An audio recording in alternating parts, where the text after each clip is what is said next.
Hi, my name is Isra. I am a personal trainer and a nurse, and I have my own catering company. I'm a big health enthusiast. I compete in figure and bikini competitions, and I like to maintain a healthy lifestyle.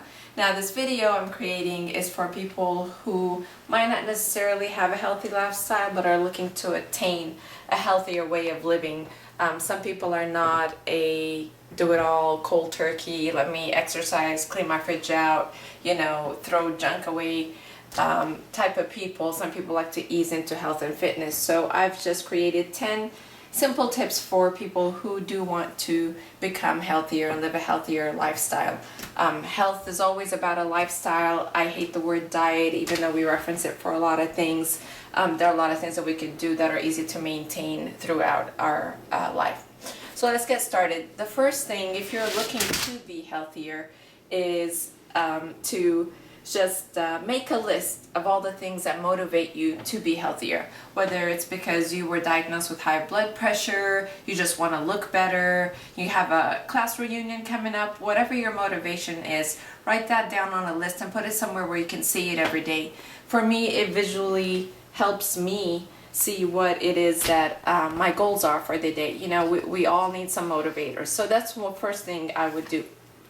The second thing in trying to attain a healthier lifestyle is to create a journal, a food journal of everything that you eat. And I would say for a minimum of 3 days, because sometimes we don't eat good one day. Some day we might pig out, and other days, we're just all over the place. So this will help you at least have a good overview. If you could do it for a week, that's perfect. I know everybody's busy. That's really hard to do because it takes a lot of time to write everything down. I've done it before and it becomes tedious. So if you could do that, it just helps you reflect on what it is that you eat, and if there's a way that you can also combine the calories for everything that you've eaten and put it on the piece of paper with that.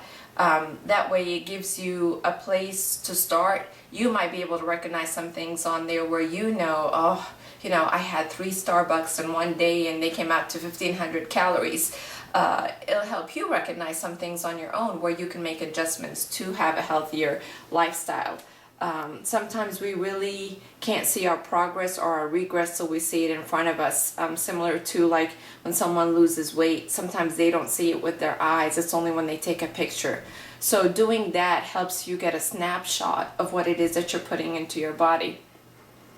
The next thing is, it's a very simple thing. Even people who are healthy, this is something that you can always do that makes you feel better, that helps your body, and that is just a good habit to get into. And it's simple. Just drink 16 ounces of water first thing when you get up in the morning. Yeah, everybody knows you're supposed to have at least 8 glasses a day, actually more if you're drinking any caffeinated beverages, because the caffeine affects your antidiuretic hormone in your body, which means that you lose water and you need to replace it.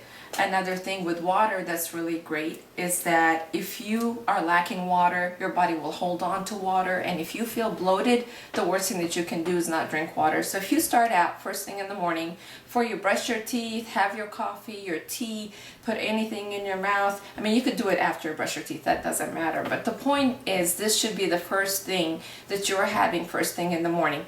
It wakes you up. It refreshes your body. It starts you out on the right foot, because this is already 2 glasses of water of your total intake that you need for the day that you've already got under your belt. Really great for your skin also. The other thing is to make sure that you have a protein with every meal. A lot of people will grab oatmeal, or a donut or whatever, and have that, or a Nutri-Grain bar for their breakfast, and that's all that they have. And if you don't have protein, it doesn't give you that feeling of fullness, and then your blood sugar goes all over the place, and people don't get enough protein, especially women. So that's an important thing that you could do. In the morning, you can have, don't be afraid to have the hard-cooked eggs. This thing about eggs causing cholesterol to rise and all of that. If you eat a healthy diet, that's not an option. I mean, that's not a worry. So you can have either, let's say, 2 or 3 hard-cooked eggs, or whichever way you like them, scrambled, and maybe a fruit or a little bit of oatmeal. Try to make it to where most of your meal comes from a protein, and then the carbohydrates and other things are just an accompaniment. Another easy, because I know we're all on the go, way to get your protein and something, a carbohydrate that's really good for you, is to make a protein shake. This is empty, obviously I don't have it, but you can get a shaker like this, make your protein shake, stick it in the refrigerator. You can get bananas, apples, any easy fruit that easy to just grab and go. Shake and a fruit, you're all set. It's a perfect breakfast. It's a perfect pick-me-up in the afternoon if you have a meeting or you're trying to get the kids to a place or whatever. It's always a great option to have, and it's very convenient and very filling and very great for your body. If you could at least have one meal that's simple like this, it would help you attain a healthier lifestyle. Another thing, since we're talking about proteins and carbohydrates, is to try to avoid carbohydrates at night. And at night, some people say, well, when I eat, it's not nighttime yet. But the point is, it's your last meal. If you're not going to be up and doing things and walking around like you are the earlier part of the day, really try not to eat those rice, pasta, any of those carbohydrate, white potatoes, any of those things. Try to get more of your carbohydrates from something like salad or peas or something that doesn't have as many carbs but still very filling. Another thing is to cut out or reduce processed foods. And by processed foods, I mean by things that are ready, things that are in a box, things that have high fructose corn syrup, things that have 700 million things listed under the ingredients. Those things, we all know what processed foods are. Those little, cheese and crackers, whatever it is, stuff that is not really just one or two ingredients. It's got tons of other things in there. You really want to avoid those. And or if you can't avoid them, there's certain things that you like, at least decrease them. Another thing I like to suggest to people that is really healthy, and I know this is like a big buzzword, and is to eat organic. And I do think it's important. There are a lot of things that are being put in our food, and one of the most important things when people ask, well, do I need to buy everything organic? Well, not necessarily. I would say all meat products or animal products, beef, chicken, lamb, pork, things like that, you can get organic. I would find them organic and get all of those. I wouldn't budge on those being organic. Fish, I would get wild caught fish. Obviously, we don't have any organic fish at the moment, but you don't want anything that's farmed. And you can go and look a lot of this stuff up online. There's some stuff that's farmed over in Asia that's really horrible, and they use a lot of chemicals.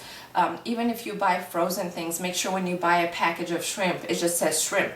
It doesn't have any additives, and I'll do another video about specific organic foods and what you need to look for when buying things that are not organic as far as seafood but are still good for you, and what to look for to get and what to avoid.